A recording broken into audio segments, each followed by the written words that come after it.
கோயிலின் பின்னணி கதை வீர மகேந்திரபுரி என்ற தீவு கோட்டையை ஆட்சி செய்த அசுர மன்னன் சூரபத்மன். சூரபத்மனின் அபரிமிதமான பக்தி மற்றும் விசுவாசத்தால் கவரப்பட்ட சிவபெருமான் அவருக்கு பல வரங்களை வழங்கினார். காலப்போக்கில் சூரபத்மன் மேலும் மேலும் சக்தி வாய்ந்தவனாக மாறினான்.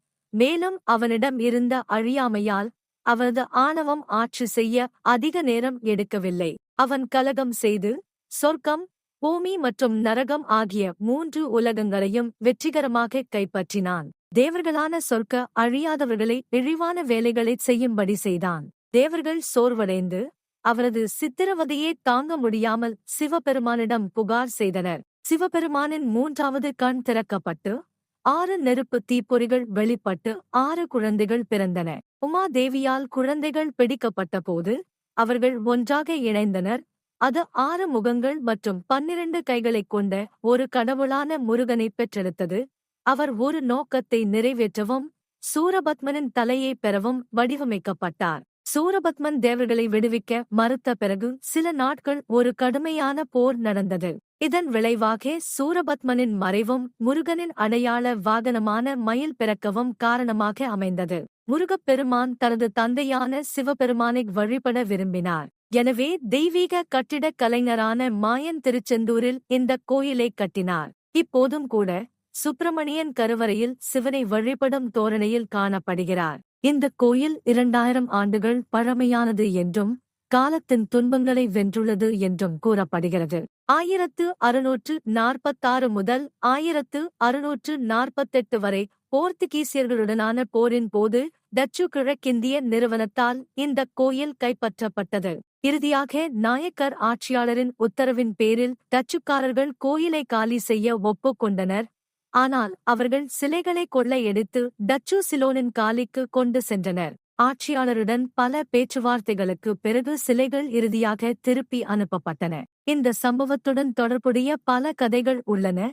இதற்கு அறிவியல் கூட எந்த விளக்கத்தையும் அளிக்கவில்லை. திருச்செந்தூர் முருகன் கோயிலின் அழகு மயக்கும் தன்மை கொண்டது. 124 தூண்களைக் கொண்ட பிரதான கோயிலின் நுழைவாயிலை அவாஸ்ட் மண்டபம் அலங்கரிக்கிறது. கோயிலின் பிரதான வாயில் தெற்கு நோக்கி உள்ளது மற்றும் முதல் கோயில் பிரகாரத்தில் திறக்கிறது. இது சிவிலி மண்டபம். முதன்மையான மேற்கு கோபுரம் இந்த வாசலின் வெளிப்புறத்தில் நிற்கிறது. 140 அடி உயரம் கொண்ட ஒரு பிரம்மாண்டமான நுழைவு கோபுரம். தென்னிந்தியாவின் மிகப்பெரிய கோயில் வளாகங்களில் கோயில் இருப்பதை தெளிவாக நியாயப்படுத்துகிறது.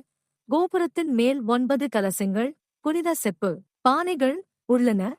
இது கோபுரம் 9 தளங்களைக் கொண்டுள்ளது என்பதை குறிக்கிறது. பக்தர்களை வரவேற்கும் விதமாக விநாயகர் ஒரு பெரிய சிலை நிற்கிறது. வெங்கடேசரின் சன்னதி 12 ஆழ்வார்கள், கஜலட்சுமி, பள்ளி கொண்ட ரங்கநாதர், ஸ்ரீதேவி, பூதேவி மற்றும் நீலாதேவி ஆகியோரை சித்தரிக்கிறது. அத்தகைய ஒரு கதை அதிகார ஆசை மற்றும் பேராசை ஆசிய துணைக் கண்டம் முழுவதும் ஐரோப்பியர்களை கவர்ந்த காலத்திற்கு முந்தையது. அவர்களின் பெரும்பாலான வெற்றிகள் நடைமுறையில் இருந்தன. பண்டைய இந்தியா உலகின் தங்கப் பறவை என்று கூறப்பட்டது.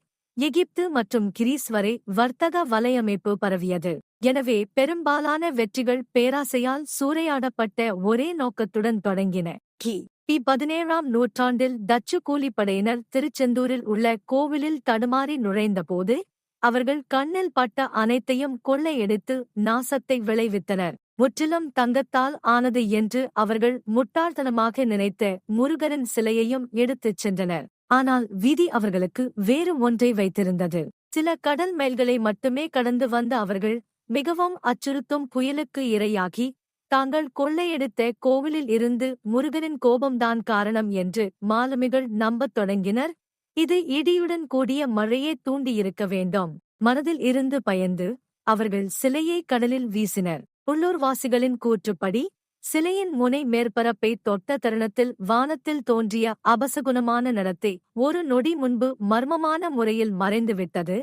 இது வீரர்களுக்கு மிகவும் நிம்மதியை அளித்தது. கூலிப்படையினர் தங்கள் பயணத்தை தொடரத் தொடங்கியதும் சிலை கடலின் ஆழத்தில் மூழ்கியது. முருகன் தனது கனவில் கோவிலில் புனித கடமைகளைச் செய்த ஒரு பூசாரியிடம் கடலின் பிடியிலிருந்து சிலையை மீண்டும் கொண்டு வருமாறு வற்புறுத்தியதாக கூறப்படுகிறது. முருகனின் அறிவுறுத்தல்களைப் பின்பற்றி பூசாரியும் அவரது கூட்டாளிகளும் இறுதியாக சிலையை மீட்டெடுக்க முடிந்தது. கேள்விப்பட்ட எவருக்கும் நிச்சயமாக ஒரு அதிர்ச்சியை தரும் மற்றொரு சம்பவம். இது கடந்த காலத்தின் ஒரு விஷயம் அல்ல, ஆனால் சமீபத்தில் நடந்த ஒன்று. 2004 சுனாமி கொடிய தாக்குதலிலிருந்து பக்தர்களை பாதுகாத்ததற்காக திருச்செந்தூர் கோயில் மீண்டும் வரலாற்றில் அதன் பெயரை பதிவு செய்தது.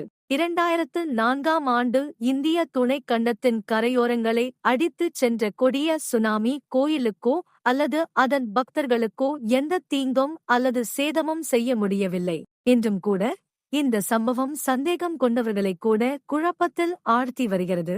அதே நேரத்தில் விசுவாசிகள் முருகனை அவரது வசிப்பிடத்திற்கு மட்டுமல்ல, அவரது பக்தர்களுக்கும் ஒரே பாதுகாவலராக கருதி பாராட்டுகிறார்கள்.